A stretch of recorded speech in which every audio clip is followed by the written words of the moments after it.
July 4ರವರೆಗೆ ಶುಕ್ರ ಕರ್ಕಾಟಕ ರಾಶಿ ಸಂಚಾರ. ಈ 6 ರಾಶಿಗಳಿಗೆ ಭರ್ಜರಿ ಅದೃಷ್ಟ ಲಾಭ. ಯಾರಿಗೆ ಅದೃಷ್ಟ, ಯಾವ ರಾಶಿಗೆ ಎಚ್ಚರಿಕೆ? ತುಲಾದಿಂದ ಮೀನ ರಾಶಿವರೆಗೆ ಬಿಗ್ ಅಪ್ಡೇಟ್. ಶುಕ್ರ ಕರ್ಕಾಟಕ ರಾಶಿ ಪ್ರವೇಶದಿಂದ ಯಾರಿಗೆ ಉದ್ಯೋಗದಲ್ಲಿ ಲಾಭ, ಹಣದಲ್ಲಿ ಲಾಭ, ಜೊತೆಗೆ ಮದುವೆಯಲ್ಲಿ ಏನಾಗಲಿದೆ? ಶುಕ್ರ ಗೋಚಾರದಿಂದ ಯಾರಿಗೆ ಲಾಭ, ಯಾರಿಗೆ ನಷ್ಟ ತಿಳಿಯಲೇಬೇಕಾದ ಭವಿಷ್ಯ. ಪ್ರಮೋಷನ್, ಹಣಕಾಸು ಲಾಭ, ವಿವಾಹ ಯೋಗ ನಿಮ್ಮ ರಾಶಿಗೆ ಏನು ಕಾದಿದೆ? ಧನು, ಕುಂಭ, ಮೀನ ರಾಶಿಯವರು ತಪ್ಪದೇ ನೋಡಬೇಕಾದ ವಿಡಿಯೋ. ಈ ಅವಧಿಯಲ್ಲಿ ದೊಡ್ಡ ಬದಲಾವಣೆಗಳು ಈ ರಾಶಿಗಳಿಗೆ ಕಾಣಿಸಲಿದೆ. ಶುಕ್ರ ಕರ್ಕಾಟಕ ರಾಶಿ ಸಂಚಾರದ ರಹಸ್ಯ ಫಲಗಳು.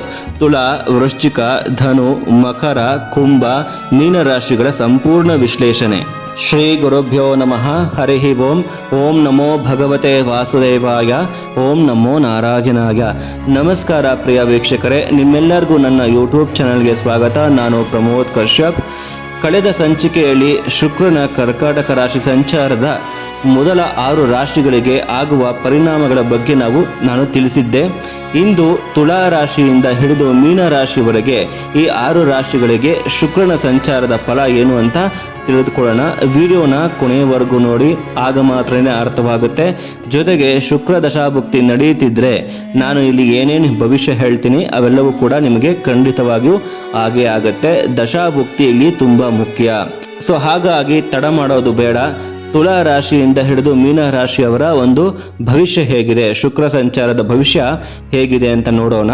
ಶುಕ್ರ ಬಂದು ಮನೆ ಕಟ್ಟೋದಾಗಿರ್ಬೋದು, ವಾಹನ ಕೊಂಡುಕೊಳ್ಳೋದಾಗಿರ್ಬೋದು, ಜೊತೆಗೆ ಮ್ಯಾರೇಜ್ ಅಂತ ಹೇಳ್ತೀವಿ, ಒಂದು ಗಂಡು ಹೆಣ್ಣಿನ ಒಂದು ಪ್ರೀತಿ ಅಂತ ಹೇಳ್ತೀವಿ, ಮತ್ತು ಲಕ್ಸುರಿ, ನಾವು ಲಕ್ಸುರಿಯಾಗಿ ವೆಲ್ತಿಯಾಗಿ ಹಣ ಮತ್ತು ಮನೆ, ವಾಹನ ಇತ್ಯಾದಿಗಳಿಂದ ತುಂಬಿ ನಾವು ಬದುಕಬೇಕು ಅಂತಂದಾಗ ಇವೆಲ್ಲಕ್ಕೂ ಕೂಡ ಶುಕ್ರ ಕಾರಕ ಆಗ್ತಾನೆ. ಹಾಗಾಗಿ ಮೊದಲಿಗೆ ತುಲಾ ರಾಶಿ ಅಥವಾ ಲಗ್ನದವರ ಭವಿಷ್ಯ ಹೇಗಿದೆ ಅಂತ ತಿಳ್ಕೊಳ್ಳೋಣ. ತುಲಾ ಲಗ್ನ ಅಥವಾ ರಾಶಿಯವರಿಗೆ ಕರ್ಕಾಟಕ ರಾಶಿಯಲ್ಲಿ ಶುಕ್ರನ ಸಂಚಾರ ಆಗ್ತಿರ್ತಕ್ಕಂಥದ್ದು. ನಿಮಗೆ ಶುಕ್ರ 10ನೇ ಮನೆಯಲ್ಲಿ ಸಂಚಾರ ಆಗ್ತಿರೋದ್ರಿಂದ ವಿದ್ಯಾರ್ಥಿಗಳಿಗೆ ಉತ್ತಮ ಸಾಧನೆಯ ಅವಕಾಶಗಳು ಗೋಚರ ಆಗ್ತಾ ಇದೆ. ಉದ್ಯೋಗದಲ್ಲಿರೋರಿಗೆ ಪದೋನ್ನತಿ ಅಥವಾ ಪ್ರಶಂಸೆ ಸಿಗುವ ಸಾಧ್ಯತೆ ಇದೆ. ವ್ಯಾಪಾರಸ್ಥರಿಗೆ ಹೆಸರು ಮತ್ತು ಗೌರವ ಹೆಚ್ಚಾಗಬಹುದು.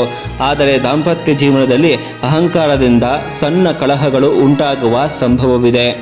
ಆರೋಗ್ಯದ ಕಡೆ ನಿರ್ಲಕ್ಷ್ಯ ಮಾಡದೆ ನಿಯಮಿತ ತಪಾಸಣೆ ಮಾಡಿಸಿಕೊಳ್ಳುವುದು ಒಳಿತು. ನಂತರ ವೃಶ್ಚಿಕ ರಾಶಿ ಅಥವಾ ಲಗ್ನದ ಭವಿಷ್ಯ. ವಿದ್ಯಾರ್ಥಿಗಳಿಗೆ ಓದಿನಲ್ಲಿ ಸ್ವಲ್ಪ ಬೇಸರ ಅಥವಾ ಏಕಾಗ್ರತೆ ಕೊರತೆ ಕಂಡು ಬರಬಹುದು. ಏಕೆಂದರೆ ಶುಕ್ರ ಲಕ್ಸುರಿ ಕಾರಕ. ಆದರೆ ಉನ್ನತ ಶಿಕ್ಷಣ ಪಡೆಯುತ್ತಿರೋರಿಗೆ ಹೊಸ ಜ್ಞಾನ ಮತ್ತು ಅವಕಾಶಗಳು ದೊರೆಯಬಹುದು. ಉದ್ಯೋಗದಲ್ಲಿ ಅಸಮಾಧಾನ ಅಥವಾ ಬದಲಾವಣೆಯ ಯೋಚನೆ ಬರಬಹುದು. ವ್ಯಾಪಾರದಲ್ಲಿ ಎಚ್ಚರಿಕೆಯಿಂದ ನಿರ್ಧಾರ ತೆಗೆದುಕೊಳ್ಳುವುದು ಉತ್ತಮ. ಕುಟುಂಬದ ಹಿರಿಯರ ಸಹಾಯದಿಂದ ವಿವಾಹ ಸಂಬಂಧಗಳು ಮುಂದುವರಿಯುವ ಸಾಧ್ಯತೆ ಇದೆ. ಇವಿಷ್ಟು ವೃಶ್ಚಿಕ ರಾಶಿ ಲಗ್ನದವರ ಭವಿಷ್ಯ. ನಂತರ ಧನು ರಾಶಿ ಧನು ಲಗ್ನದವರ ಭವಿಷ್ಯ. ವಿದ್ಯಾರ್ಥಿಗಳು ಕೋರ್ಸ್ ಅಥವಾ ವೃತ್ತಿ ಆಯ್ಕೆಯಲ್ಲಿ ಗೊಂದಲ ಅನುಭವಿಸಬಹುದು. ಉದ್ಯೋಗ ಕ್ಷೇತ್ರದಲ್ಲಿ ಮೇಲಧಿಕಾರಿಗಳೊಂದಿಗೆ ಭಿನ್ನಾಭಿಪ್ರಾಯಗಳು ಅಥವಾ ಒತ್ತಡ ಎದುರಾಗಬಹುದು. ಹೊಸ ಹೂಡಿಕೆಗಳಲ್ಲಿ ಜಾಗರೂಕತೆ ಅಗತ್ಯ. ದಾಂಪತ್ಯದಲ್ಲಿ ಸಂವಹನದ ಕೊರತೆಯಿಂದ ಮನಸ್ತಾಪ ಉಂಟಾಗಬಹುದು. ವಾಹನ ಚಾಲನೆ ಮತ್ತು ಆರೋಗ್ಯದ ಬಗ್ಗೆ ವಿಶೇಷ ಕಾಳಜಿ ವಹಿಸುವುದು ಉತ್ತಮ. ಇವಿಷ್ಟು ಧನು ರಾಶಿ ಲಗ್ನದವರ ಭವಿಷ್ಯ. ನಂತರ ಶುಕ್ರನ ಸಂಚಾರದ ಮಕರ ರಾಶಿ ಮಕರ ಲಗ್ನಕ್ಕೆ ಯಾವ ರೀತಿ ಫಲ ಬರುತ್ತೆ ತಿಳಿದುಕೊಳ್ಳೋಣ. ಸಹಪಾಠಿಗಳು ಮತ್ತು ಶಿಕ್ಷಕರಿಂದ ಉತ್ತಮ ಬೆಂಬಲ ಸಿಗಬಹುದು. ಇದರಿಂದ ವಿದ್ಯಾಭ್ಯಾಸದಲ್ಲಿ ಉತ್ತಮ ಪ್ರಯೋಜನವನ್ನು ಕಾಣಬಹುದು. ಉದ್ಯೋಗದಲ್ಲಿ ಹೊಸ ಪರಿಚಯಗಳು ಭವಿಷ್ಯದಲ್ಲಿ ಲಾಭದಾಯಕವಾಗಬಹುದು. ವ್ಯಾಪಾರದಲ್ಲಿ ಆದಾಯ ಚೆನ್ನಾಗಿದ್ದರೂ ಖರ್ಚಿನ ಮೇಲೂ ಗಮನ ಕೊಡಬೇಕು. ಪ್ರೇಮ ಮತ್ತು ವಿವಾಹ ವಿಚಾರಗಳಲ್ಲಿ ಅನುಕೂಲಕರ ಬೆಳವಣಿಗೆಗಳು ಕಂಡುಬರಬಹುದು. ಸರಿಯಾದ ಆಹಾರ ಪದ್ಧತಿ ಪಾಲಿಸಿದರೆ ಆರೋಗ್ಯ ಉತ್ತಮವಾಗಿರುತ್ತದೆ. ಇವಿಷ್ಟು ಮಕರ ರಾಶಿ ಮಕರ ಲಗ್ನದವರ ಭವಿಷ್ಯ. ನಂತರ ಕುಂಭ ರಾಶಿ ಲಗ್ನ. ವಿದ್ಯಾರ್ಥಿಗಳು ಆಲಸ್ಯ ಮತ್ತು ಅನಗತ್ಯ ವ್ಯಸನಗಳಿಂದ ದೂರವಿರುವುದು ಮುಖ್ಯ.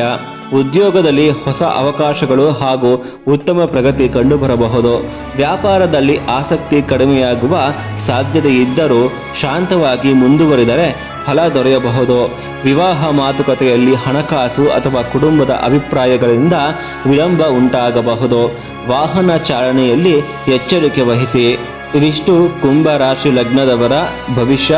ನಂತರ ಮೀನರಾಶಿ ಮೀನ ಲಗ್ನದವರ ಭವಿಷ್ಯ. ವಿದ್ಯಾರ್ಥಿಗಳಿಗೆ ಓದಿನಲ್ಲಿ ಆಸಕ್ತಿ ಕಡಿಮೆಯಾಗಬಹುದು, ಆದರೆ ಸಂಗೀತ, ವಿನ್ಯಾಸ, ಸಾಫ್ಟ್ವೇರ್ ಅಥವಾ ಸೃಜನಾತ್ಮಕ ಕ್ಷೇತ್ರಗಳಲ್ಲಿ ಉತ್ತಮ ಸಾಧನೆ ಸಾಧ್ಯ. ಅಂದರೆ ಕ್ರಿಯೇಟಿವ್ ಓರಿಯೆಂಟೆಡ್ ವಿದ್ಯಾಭ್ಯಾಸ, ಕಲೆ, ಸಾಹಿತ್ಯ, ಸಿನಿಮಾ ಇತ್ಯಾದಿ ವಿದ್ಯಾಭ್ಯಾಸದಲ್ಲಿ ಉತ್ತಮ ಸಾಧನೆ ಸಾಧ್ಯ. ಉದ್ಯೋಗದಲ್ಲಿರೋರಿಗೆ ಬದಲಾವಣೆ ಅಥವಾ ಹೊಸ ಅವಕಾಶಗಳ ಬಗ್ಗೆ ಯೋಚನೆ ಮಾಡಬಹುದು. ವ್ಯಾಪಾರದಲ್ಲಿ ಪಾಲುದಾರಿಕೆ, ವ್ಯವಹಾರಗಳಲ್ಲಿ ಎಚ್ಚರಿಕೆ ಅಗತ್ಯ.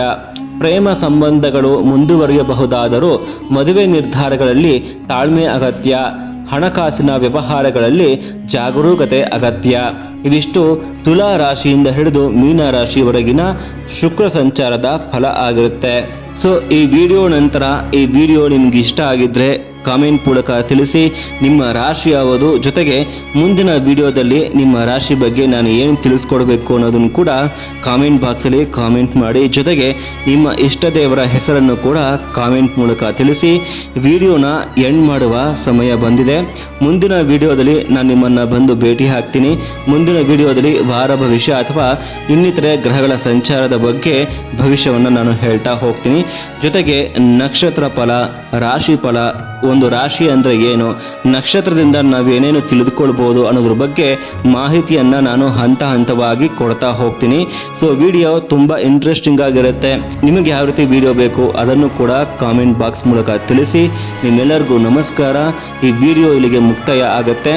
ಸರ್ವೇ ಜನ ಸುಖಿನೋ ಭವಂತು, ಸಮಸ್ತ ಸನ್ಮಂಗಳಾನಿ ಭವಂತು. ಸರ್ವಂ ಶ್ರೀಕೃಷ್ಣಾರ್ಪಣಮಸ್ತು.